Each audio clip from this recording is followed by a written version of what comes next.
On today's episode, Anews editor Mustafa Kojakanar and political analyst Javed Rana will join me to discuss the latest from the peace talks in Istanbul between Ukraine and Russia and Israel's ongoing massacres in the occupied Gaza Strip. But before we begin our discussions, let's take a look at this news report.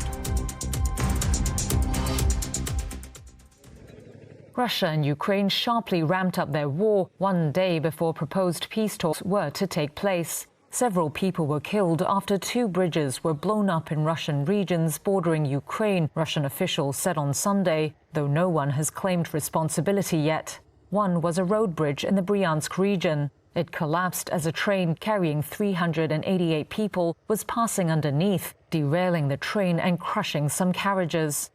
Separately, videos obtained by Reuters were said to show recordings of Ukrainian drone strikes on Russian airfields in the northern Murmansk region and Siberia in the first such attack so far from the front lines. Reuters was able to verify the locations of the recordings, but not the dates. A Ukrainian intelligence official said some 40 Russian warplanes were struck in attacks on several bases. Russia's defense ministry said several military aircraft were hit. Meanwhile, Russia launched more than 470 drones at Ukraine overnight, the Ukrainian Air Force said, the highest nightly total of the war so far. The southeastern city of Zaporizhia was among the areas hit. And the commander of Ukraine's land forces resigned on Sunday after a lethal Russian missile strike on a military training facility. Ukrainian President Volodymyr Zelensky confirmed on Sunday his country's delegation will be led by Defense Minister Rustem Umerov, who attended the May 16 talks. It follows days of uncertainty over whether or not Ukraine would even show up. In a social media post, Zelensky outlined Ukraine's positions for the negotiations. It includes a complete and unconditional ceasefire, the release of prisoners, the return of abducted children, as well as preparations for a meeting at the highest level. According to a document seen by Reuters, the Ukrainians will present a proposed roadmap to end the war that details these conditions during Monday's talks with Russia. Welcome back to the program. Anews editor Mustafa Kojakanar, thanks for joining us in another episode of Turkey's Diplomacy. Good morning, Juan. Mustafa, let's start with the meeting that is going to be held in Istanbul later today. In a few hours' time from now, Ukraine and Russia, they're meeting again. This is the second round of talks in Istanbul to find a ceasefire or to secure a ceasefire if that happens. Now, Mustafa, what's the latest? We know Turkish Foreign Minister Hakan Fidan was visiting Russia and Ukraine as well last week. So how are you looking at these round of talks in Istanbul today? Well, Turkey's financial cultural capital, Istanbul, is set to host second round of peace negotiations between Ukraine and Russia. Ukrainian and Russian delegations will meet in Istanbul today to determine the peace or ceasefire conditions. And as you know, Ukrainian President Volodymyr Zelensky outlined conditions for peace. And right now, Ukraine demands immediate ceasefire, prisoner swap between Ukraine and Russia, and child return. On the other hand, Russians are seeking concessions from the Ukrainian side over its territorial integrity, because right now, as you know, Russian security forces are controlling a fifth of Ukraine. And as you know, in 2014, Russia annexed Ukraine's one of the most important cities, Crimea. No one, including Turkey from Western countries, is recognizing the illegal annexation of Crimea by the Russian Federation. Right now, there are different demands from both the warring sides. And these demands, I think, need to be reconciled, and it is up to Turkey right now to facilitate and mediate the talks between two warring sides. As you mentioned, that Turkish Foreign Minister Hakan Fidan last week visited both Russia's capital Moscow and Ukraine's capital Kyiv to meet with both the Russian and Ukrainian delegations. Foreign Minister Hakan Fidan expressed Turkey's opinions about the possible ceasefire or peace deal between Ukraine and Russia. But right now, I think that it will be too optimistic to expect any diplomatic breakthrough from today's Istanbul talks. Maybe it can be considered as one of the first steps to determine the terms for ceasefire and peace. And Turkey, I think, will continue to take steps to facilitate any peace talks between two warring sides in terms of ending the ongoing conflicts in the Eastern Europe. Mustafa, like you said, there are Ukrainian demands, and then there's a Russian position as well. Now, Ukraine is asking for an unconditional ceasefire. It wants prisoners back. It wants all the land back that Russia has taken over the course of these 3-4 years. Now, and even Crimea, there's the issue of Crimea as well. Now, Mustafa, let's talk about what happened yesterday. Ukraine targeted Russian territory again, and around more than 40 warplanes were destroyed by Russian drones. Now, people are asking, can we achieve a ceasefire if such attacks continue to take place? Because Russia is also continuing to attack Ukraine. In the last few weeks, we saw when they had that deal in Saudi Arabia over the Black Sea. So there are many deals which have been agreed by both of these sides, but then again, the attacks are continuing. So when you look at this latest attack by Ukraine on Russian territory, do you think that a ceasefire would be realistic? And what will both sides talk about? Because this is a very important development. Russia has been attacking Ukraine, but now Ukraine is targeting Russian territory and inflicting quite a lot of losses on Russia. So how are you looking at this, Mustafa? Do you think that there can be a deal or anything close to a deal that officials from both sides can achieve today? Umar, before the key peace talks in Istanbul, Ukraine over the weekend launched its one of the most important attacks against Russia's military installations. And I think that it is not helping both sides determine conditions for peace and ceasefire. And I think Russia will be compelled to retaliate against Ukraine's latest attacks in the Russian territory. And yesterday, Ukrainian President Volodymyr Zelensky praised Ukraine's latest attacks against Russia, and he pledged to continue attacks over the Russia's military facilities. And I think that Russia will respond against Ukrainian strikes, and today they will meet in Istanbul, and most probably it will obstruct any breakthrough in these key important peace talks. As you know, Russia also is seeking concessions from Ukraine, but on the other hand, Ukrainians are determined to protect their political sovereignty and territorial integrity, and it is clearly obstructing any concrete steps from both sides in terms of reaching any possible ceasefire or peace deal. As I said, there are right now different approaches from both Ukraine and Russia to end the war. These approaches need to be reconciled, and Turkey can play an important role to reconcile demands coming from both Russia and Ukraine, because, as you know, Turkey has been enjoying close relationships with both Ukraine and Russia in many fields, ranging from politics and economy to trade and military. I hope that today's meeting, second round of peace negotiations between two warring sides, will be a blueprint in terms of determining the conditions for peace or ceasefire. Mustafa, tell me about the Turkish diplomacy over the last few weeks, not just the last few weeks, but also the last few months. We've seen, the Antalya Diplomacy Forum last week. Turkish Foreign Minister was in Russia. He visited Ukraine. He met the leaders. He discussed a lot of important things. Apart from that, Mustafa, it's not just, with Russia and Ukraine. Hakan Fidan is also holding talks with his American counterpart, Marco Rubio. So how are you looking at this, Mustafa? And apart from that, we saw President Erdogan. He was also in Azerbaijan last week, where he met the Pakistani Prime Minister. There was a trilateral summit over there. So how are you looking at the entire diplomatic push from Turkey at this point, Mustafa?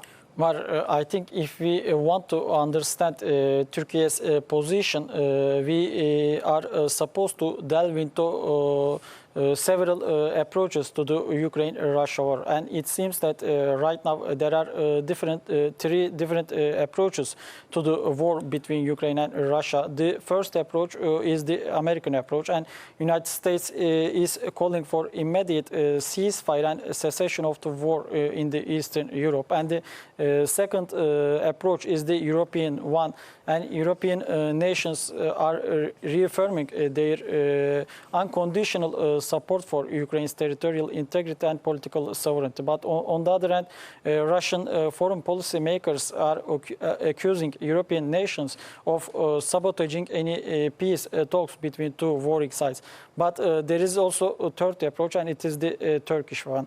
And since the very beginning of the crisis between Ukraine and Russia in 2022, Turkey and Turkish decision makers have been taking steps to facilitate and mediate talks between two warring sides. Turkey has been always prioritizing diplomacy and dialogue in terms of putting an end to ongoing conflicts in the region, because Turkish President Recep Tayyip Erdogan reiterates at every opportunity that there will be no losers in just peace and there will be no winners at the ongoing war. Within this context, Turkish Foreign Minister Hakan Fidan has been taking steps to discuss what can be done with both Russia and Ukraine to determine the conditions for peace and security on the European continent. As you mentioned, that Turkish President Recep Tayyip Erdogan and Turkish Foreign Minister Hakan Fidan have been in contact with several counterparts, with their counterparts from all around the world. I think that Turkey's diplomatic actions will yield positive results in terms of bringing long-standing peace and stability to the region. But right now it is up to delegations to determine the conditions for ceasefire and peace. But as Turkey always claims that there will be leader-to-leader diplomacy between regional and international stakeholders to totally halt the war between Ukraine and Russia. Mustafa, thanks for that analysis. Now let's take a look at this news report and we'll be right back.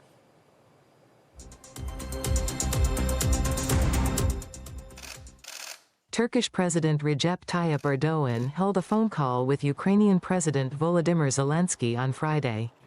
How are you? Thank you. How are you? Good. The Turkish and Ukrainian leaders discussed the ongoing Russia-Ukraine war, bilateral ties, exchanging views on regional and international developments. President Erdogan underlined the importance of holding talks at the leadership level between Ukraine and Russia following the negotiations between their respective delegations. He stressed that such a step should be taken without delay to advance the peace process. Erdogan highlighted that the second round of negotiations, planned to be held in Istanbul, could serve as a platform to discuss a potential ceasefire and build on the progress made in earlier meetings. He also emphasized the need for high-level participation in the talks to maintain the diplomatic momentum. The Turkish leader expressed satisfaction with the swift implementation of the prisoner exchange that was agreed upon during the previous round of talks in Istanbul. He reiterated Ankara's continued support for peace efforts between Kyiv and Moscow and affirmed Turkey's commitment to helping achieve a just and lasting resolution to the conflict. Both Ukraine and Russia have welcomed the results of the May talks, raising hopes for meaningful progress in the upcoming June round of negotiations.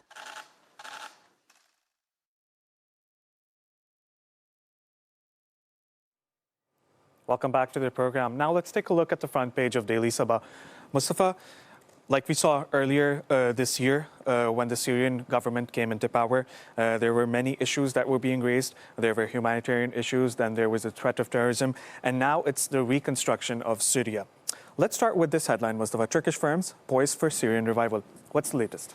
Omar, last month, as you know, U.S. President Donald Trump visited 3 Arab countries in the Middle East. He paid an official visit to Saudi Arabia, Qatar and United Arab Emirates. And on the sidelines of the Gulf Cooperation Council summit in Saudi Arabia, Trump welcomed Syria's new president, Ahmed al-Shara, to discuss bilateral relationships between the Ankara, between Washington and Damascus, and exchange views on the latest regional developments in the region. And following his meeting with Ahmet al-Shara, Trump announced his country's decision to lift sanctions on Syria. And then European Union also announced its decision to remove sanctions on Syria. And as you know, since the very beginning of the new era in Syria, Turkish government has been taking steps to normalize the political situation in the country, because Syria right now desperately needs international help in terms of rebuilding and reconstructing the war-torn country.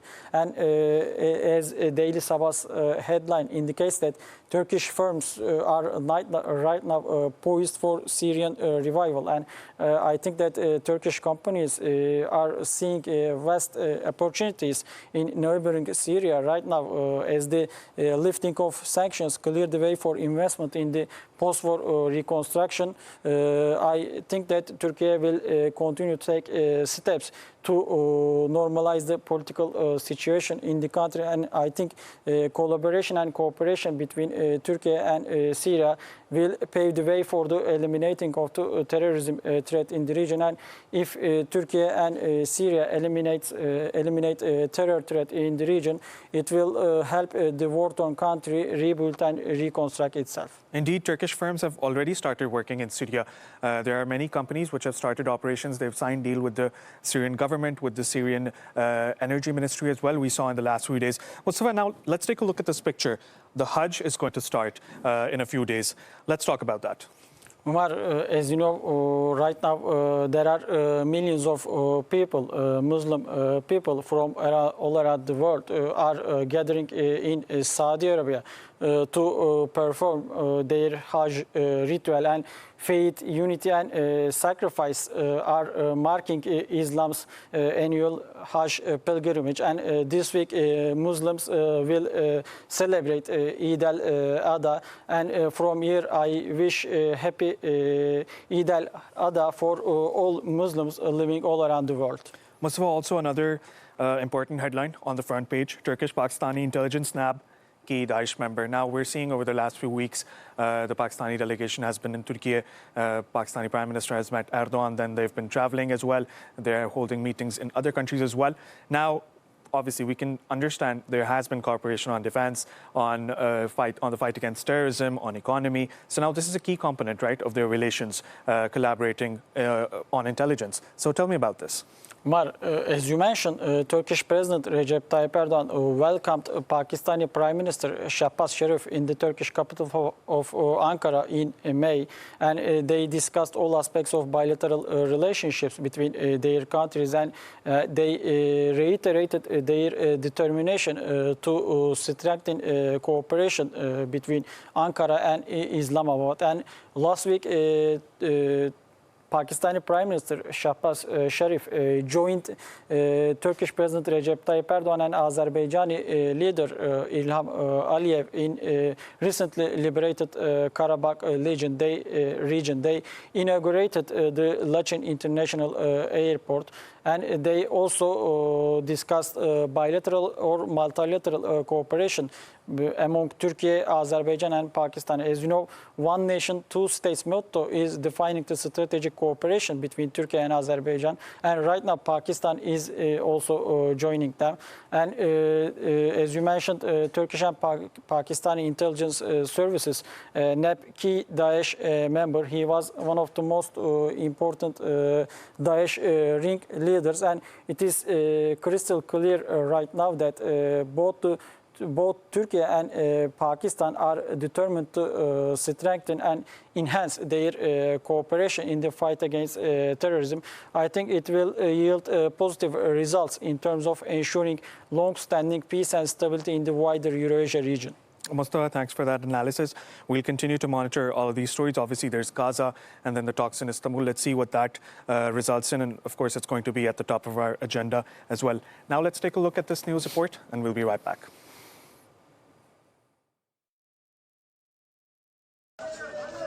Injured Palestinians were rushed to Nasser Hospital in Khan Yunis on Sunday after a deadly Israeli attack near an aid distribution point run by a private US-backed group, local health authorities said.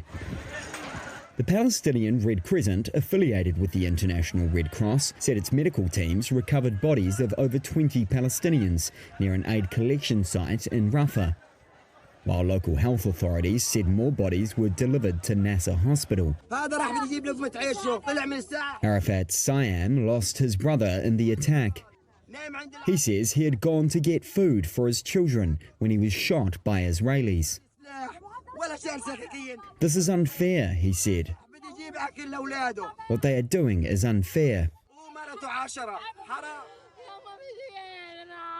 Israel's military said it was looking into reports Palestinians had been shot at an aid site, but that it was unaware of injuries caused by military fire.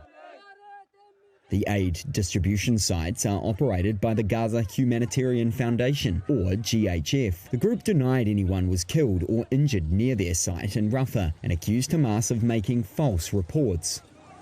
The GHF, whose funding source is unclear, is backed by the US and Israeli governments and bypasses traditional relief groups.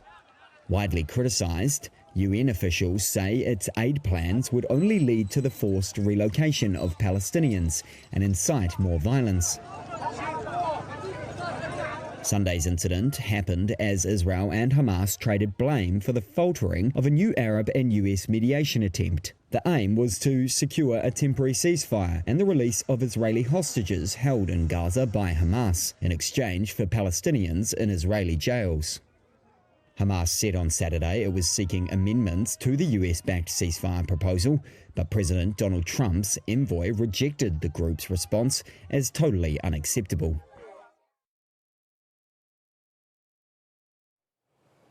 Welcome back to the program. Joining us now from the Pakistani capital is political analyst and journalist Javed Rana. Javed, welcome to the program. Thank you. Javed, let's start with the war in the occupied Gaza Strip. 30 people were killed yesterday when Israeli forces opened fire at Palestinians who were gathered in Rafah to secure humanitarian aid. And not just that, Israel has been continuing its attacks. What's the latest that we know, Javed? Well, again, this is a familiar method in the madness. Now, these are the CIA contractors. These are the Israeli intelligence agents who are on the ground in form of this so-called Gaza Humanitarian Foundation. This is not an NGO. This is not a humanitarian aid. This is a purely an intelligence operation. And the intelligence operation is that when people gather there, they suspect that there may be some Hamas, potentially Hamas members, and then they start bombing. And as a result of which there have been huge collateral damages. As a matter of fact, this is a part and parcel of a bigger, broader plan of Israel to expel Palestinians, to create very tough conditions, unlivable conditions through which they can be forced to get themselves expelled from Gaza.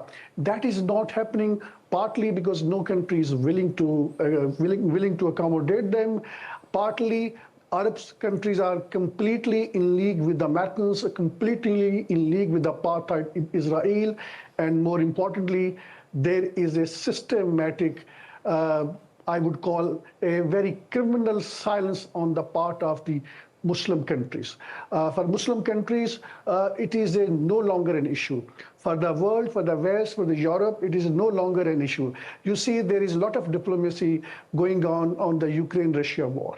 There is no diplomacy going on genocide in Gaza. The only so-called diplomacy, which I call it more as a coercive measures, and that is in the form of so-called ceasefire talks, and that is on the part of the Americans. They are dictating their agenda. 60 days ceasefire, which means let the people in Gaza to live for next 60 days, and then the killing spree, the genocide would resume. It would mean that maybe 10, 20 people who are prisoners of war under the custody of Hamas, they would be released in return of some number of Palestinian captives.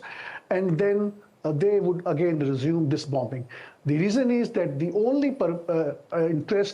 pressure that apartheid Israel is facing is from an isolated segment of Israeli population who want these prisoners of war back. And Netanyahu is somewhat concerned about it. I think the day all of these prisoners of war handed back, the scale of this genocide would further intensify. I think it has already been intensified. So in a broader context, I think whatever we are seeing there on the ground, we should not forget that this is a systematic genocide. The problem with the international media is that we are not reporting the way Gaza needs to be reported, the way it deserves to be reported. We should report that as a part of a bigger Gaza genocide. Today, so many people have been killed. This is a systematic part of Israel's strategy to kill people over the period of time, over the period of months, not all of a sudden. They have the kind of the war machinery where they can bulldoze, where they can basically eliminate the entire Gaza population within a matter of days.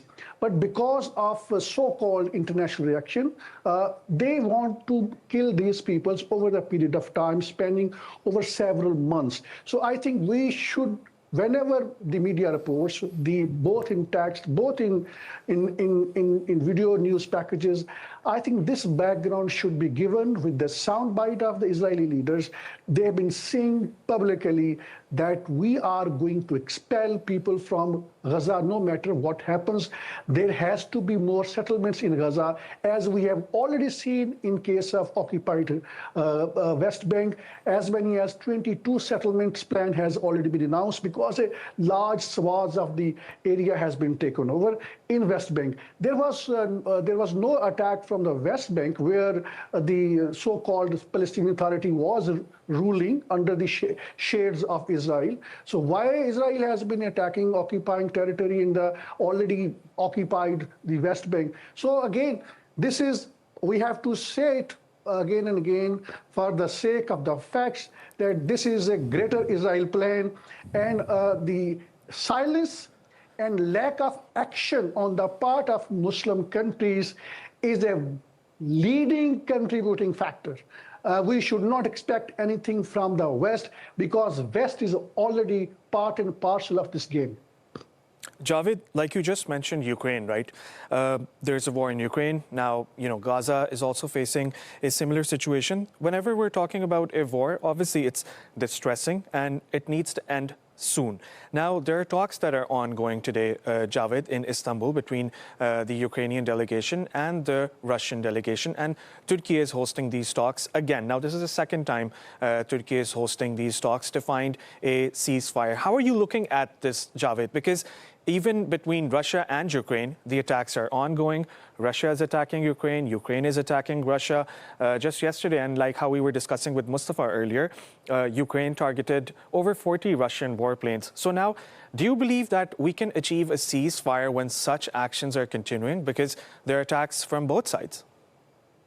Well, I think this attack on the Russian territory has happened at a time when Russia was occupying more and more territory in Ukraine. I think there was clear strategy and there was clear concern inside Europe and also partially in Washington that as long as some credible military action is not undertaken against Russia, so there would not be any possibility of bringing Russia on a negotiating table to bring an end to this 3 years long war. So I think in that context, we have seen that the Ukraine has carried out these attacks, and obviously it means the Europe has undertaken this action.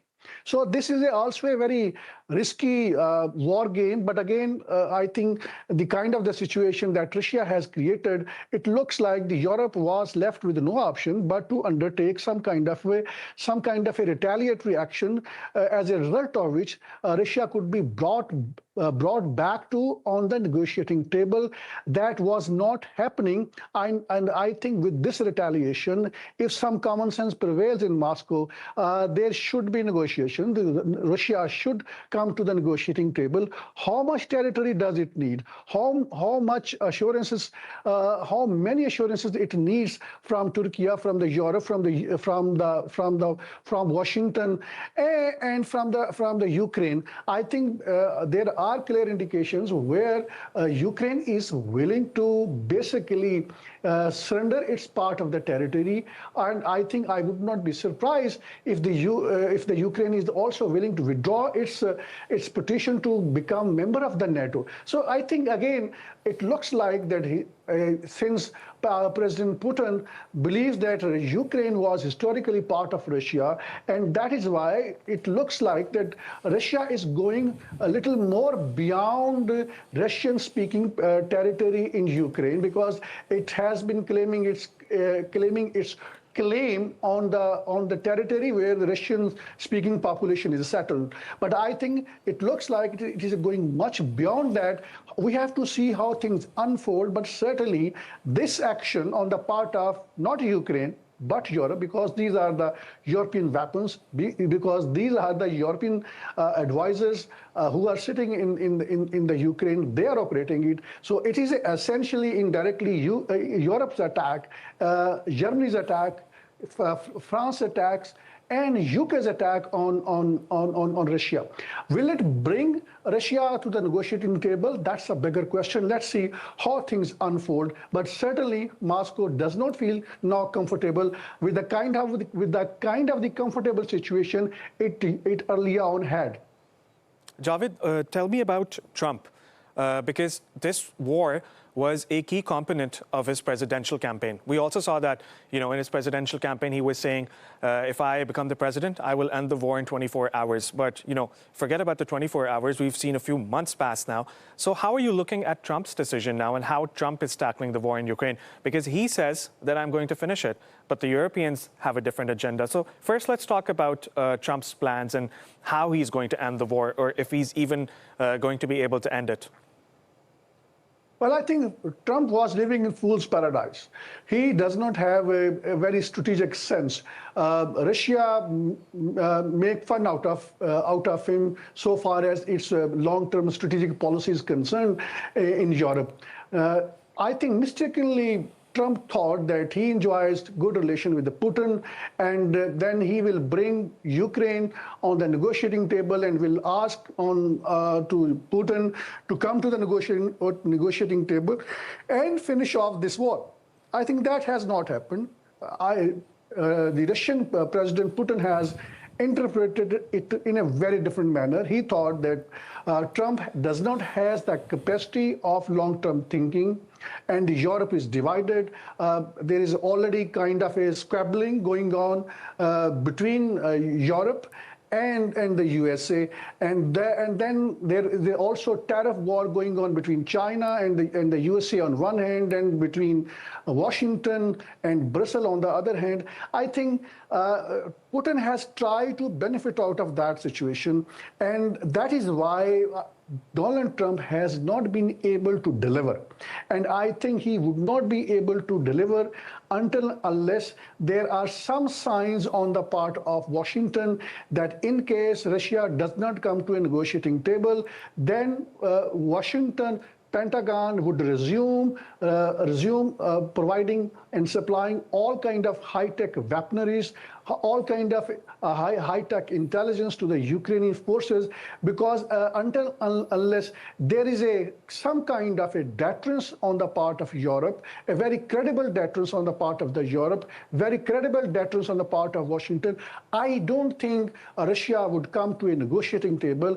What we have seen now within last few couple of days, that does indicate it's risky, because Russia at the end of the day is one of the three great powers, and it has the capacity to retaliate and annihilate Europe, and that is what President Putin has been threatening.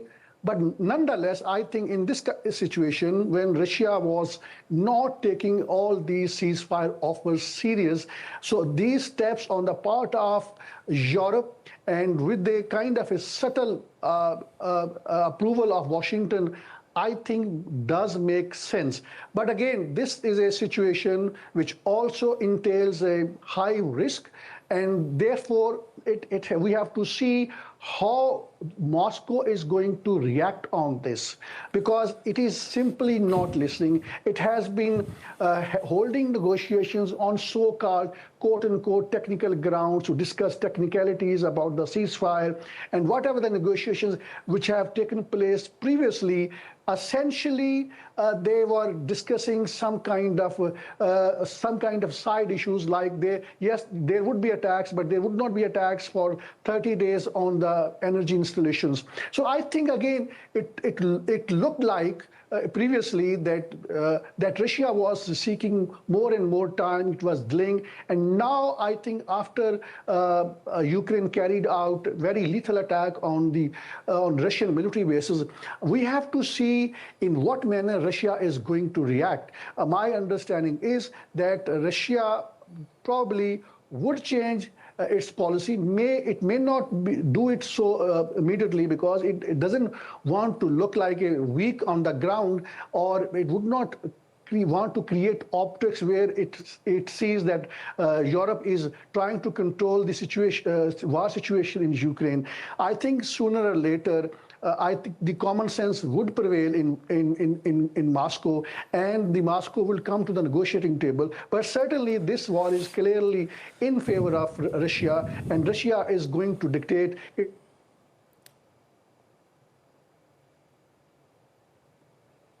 I believe we have a technical difficulty, so I'll return back to Mustafa Kocakedar. Mustafa, when we're talking about Türkiye, United States, Trump, let's go back to the first Trump presidency, right? Turkish President Erdogan and Trump, they had a very good relationship during the first term. Then comes Biden. With Biden, the relationship was tense, and both leaders did not agree on a number of different topics. The second Trump presidency comes, and we're seeing that Türkiye and the United States again have developed ties, which are extremely good. But like we saw a few weeks ago, Trump goes to the Middle East, and then he says, if the Russian and Ukrainian leaders come to Istanbul, I'll come as well.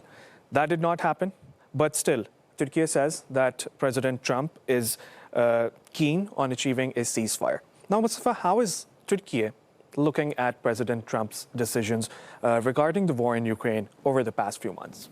Umar, since Donald Trump took the Oval Office at the White House in January, the United States has been always calling for immediate ceasefire and cessation of the conflicts between Ukraine and Russia. But I don't think that the Trump administration is taking concrete steps to determine conditions for peace or ceasefire.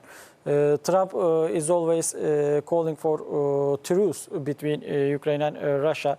He is always slamming both the Ukrainian President Volodymyr Zelensky and Russian leader Vladimir Putin. But I don't think that United States is taking demands from Ukraine and Russia into the consideration. Because, as we mentioned, that there are many complex issues between Ukraine and Russia right now to deal with. And Turkey is trying to facilitate and mediate talks between two warring sides. But on the other hand, US President Donald Trump is only making statements about Ukraine-Russia war in front of the international media. But on the ground, the United States is not taking any concrete steps. Yes, US held separate conversations with the Ukrainian and Russian delegations. Trump is also trying to normalize bilateral relationships between the United States and Russia. But I don't think that Trump is seriously taking the Ukraine-Russia war into the consideration. As you know, at the end of February, US President Donald Trump and his Vice President J.D. Vance diplomatically humiliated the Ukrainian leader in front of the international media.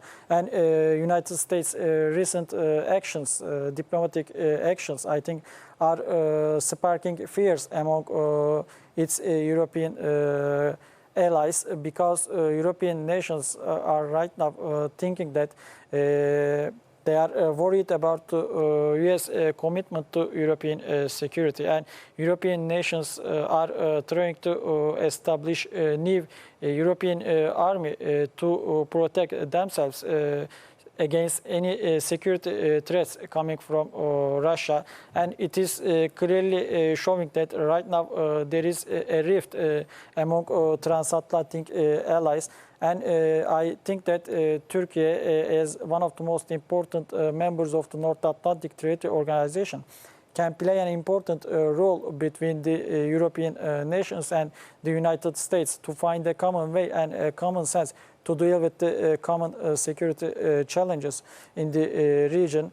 I think that the United States will be supposed to consider demands coming from Russia and Ukraine seriously if they want to see any ceasefire between Ukraine and Russia and the cessation of the ongoing conflicts in the Eastern Europe. Javed Rana is back with us. Javed, I want to ask you, let's go back to the issue of Gaza. Because when we're talking about Ukraine, we're talking about genocides, we're talking about massacres, and the same situation we've seen in Gaza, where Israel has conducted those massacres. You know, when the war started in Ukraine, we were seeing reports of, Russia carrying out massacres, there were mass graves and, all of those things, which pointed out to human rights concerns. And, the same situation we're seeing in the occupied Gaza Strip. Javed, you mentioned something earlier. You said that the Arab states have not been able to play their role fully. Now, we saw over the weekend when Israel denied access to 5 Arab countries, their foreign ministers, their delegations were trying to come to the West Bank, the occupied West Bank, but Israel did not allow them. Now, when Israel is not allowing them to come, okay, that's one problem. But on the other hand, we're seeing that their response has been slow as well, right? So how are you looking at the Arab response to the Israeli genocide in Gaza? I think self-respect is something which stand out nations. When a nation loses its self-respect, and when a nation compromises its integrity, when a nation compromising its key geostrategic interest, and when a nation compromises its core causes, then humiliation is something which is destined to happen. And that is what with the Arab monarch is happening now.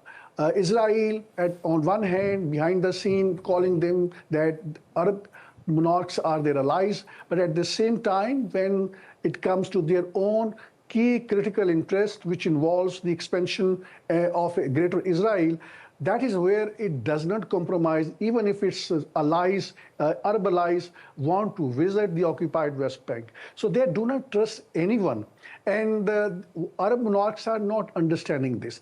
You have seen that over the period of time, they have not organized their armies in a manner where it can fight against an enemy, because they always felt threatened that their own they would be overthrown by their own militaries if it becomes a strong enough, if it becomes a powerful enough. So that was the reason. Now that we have seen that these Arab countries have been conceding to the pressure from Israel via USA or directly coming from Washington.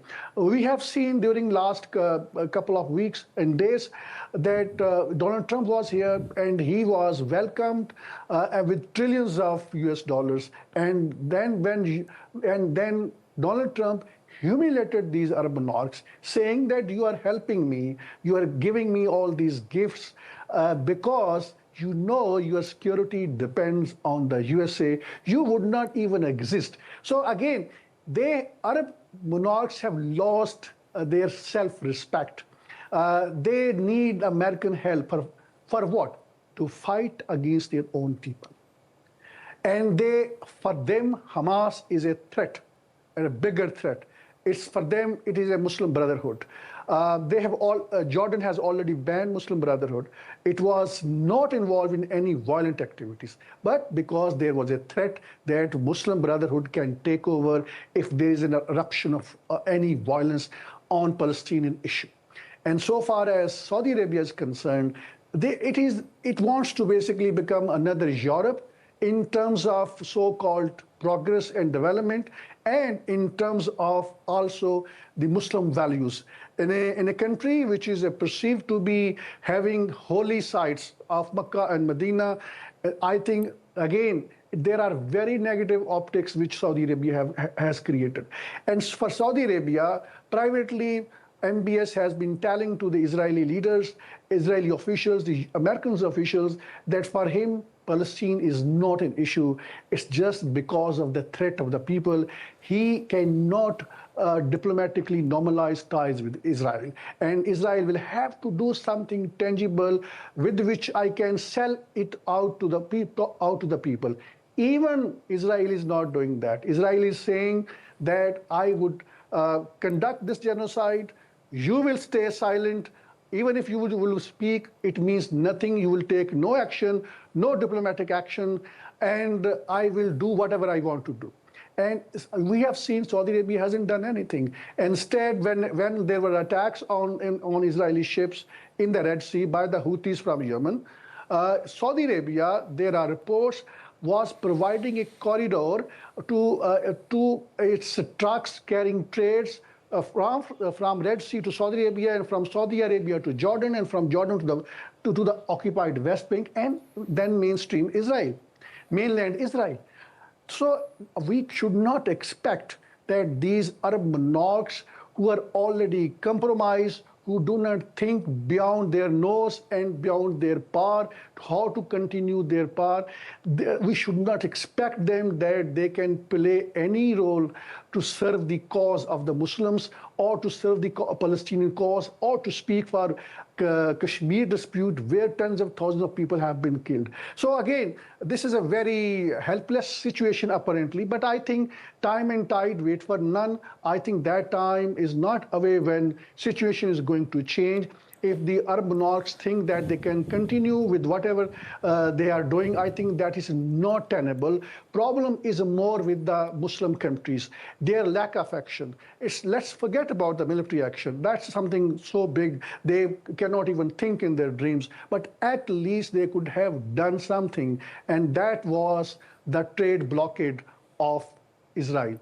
It did not happen. How many meetings of OIC foreign ministers have taken place?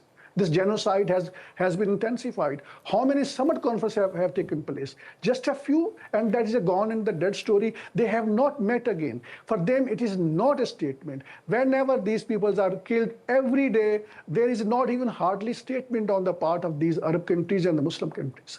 With few exceptions, Iran has been already neutralized. So now Palestinians are literally on their own. They don't have the supplies of the weapons. But look at the resilience of the Palestinians. For last 1.5 years, more than 1.5 years, they have resisted the apartheid state's war machinery with the American weapons, with the European weapons, and with literally no help from any Muslim countries. So where is their supply line? Because Israel has already surrounded, even from the Rafah borders, from the Egyptian side, they all over so far the borders of the Gaza are concerned. They had dug up the land up to 50 meters, and they have not found any tunnels. Even if they have found, they have not been able to detect the very source of the supplies of the weapon.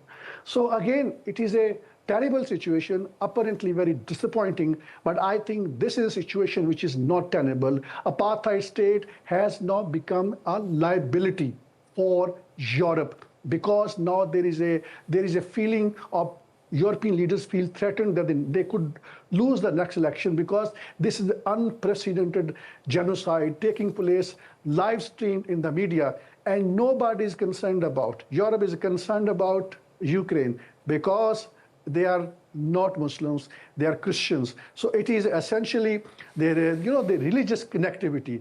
You may recall that the European journalists have been reporting on Ukraine, calling this is not Afghanistan, this is not Iraq, this is Ukraine. These are our people. We need to be extraordinarily conscious about them, and Russia needs to be tackled. Again, Javed, I wanted to talk to you about the European leaders, right? Since you've mentioned European leaders, let's talk about European leaders. Last week, when Hakan Fidan, the Turkish foreign minister, was in Moscow, Sergei Lavrov said this, and you can relate it. Sergei Lavrov said that the European Union and European leaders are ignoring national values, and they're, continuing the war in Ukraine for their own personal gains. Now, you also said the same thing, that European leaders, European Union leaders, or European leaders, they're worried about Ukraine more than Gaza, even though the situation is the same. There are refugees, there are trade blockades, no aid is going to the occupied Gaza Strip. Now, let's talk about these European leaders, Javed. We're in the final 4 minutes. So tell me briefly, Javed, do you believe that European leaders are focusing on their personal gains rather than ending the war in Ukraine? I think more than personal gains, it is their ethnic agenda to protect people in Ukraine, because they are Europeans, because they are Christians. I think that is something which is a dominating point. And there is a consensus in Europe that Ukraine needs to be protected. And then they have also their geostrategic objectives. There is a sense of fear among the European leaders that in case Russia is not stopped, then the next destination could be the Europe, which I believe is more exaggerated feeling of being threatened. That may not be the case. But I think the bigger issue is that the Zionists, over the period of the time, they have taken over, by and large, most of the strategic positions within the government, directly or indirectly. Therefore, the European leaders have not been able to come down hard on Israel. They know it is whatever Israel is doing is a genocide, but they are not speaking about it. But so far as Ukraine is concerned, they don't have a problem, so they are doing everything within their power to bring an end to this war in a manner that is not seen very much humiliating at the hands of the Russia. Javed, also the refugees, the situation of refugees. When the war in Ukraine started, there were open European borders for Ukrainians, but Palestinians cannot even get treatment in Europe. So tell me about that situation, because the European countries, let's talk about the public. The leaders, let's forget the leaders. The public, I guess they are getting tired of Ukrainian refugees because they're coming, they're living for free, they're not paying taxes, everything is free for them. So obviously, the European public is annoyed at the fact that Ukrainians come to our countries and use our resources, and the government is not doing anything to stop the war. So what's the situation for these refugees? Well, I think the refugees are coming from both from Ukraine and also from the Middle East. I mean, previously from Syria and from Iraq, from Afghanistan, and again, but there are extremist groups and political parties in Europe who have been opposing all these refugees coming from the Muslim countries, but they have not opposed the refugees coming from the Europe. But however, as you pointed out, there is a resentment also against them because their number is huge, because their leaders are accepting freely people coming from Europe because they belong to the same religion and they belong to the same ethnic group. So there is obviously a discrimination. But in a broader picture, I think sooner or later, it will be becoming very difficult for Europe to accommodate as many number of millions of Ukrainian refugees in Europe if this war continues. Political analyst Javed Rana, thank you for being on the program, and thank you for your analysis on both the genocide in Gaza and the war in Ukraine. Anews editor Mustafa Kojakanar, thank you to you as well. It was a pleasure listening to your analysis. You are welcome, Omar. That brings us to the end of our program. Thanks for joining us. Bye for now.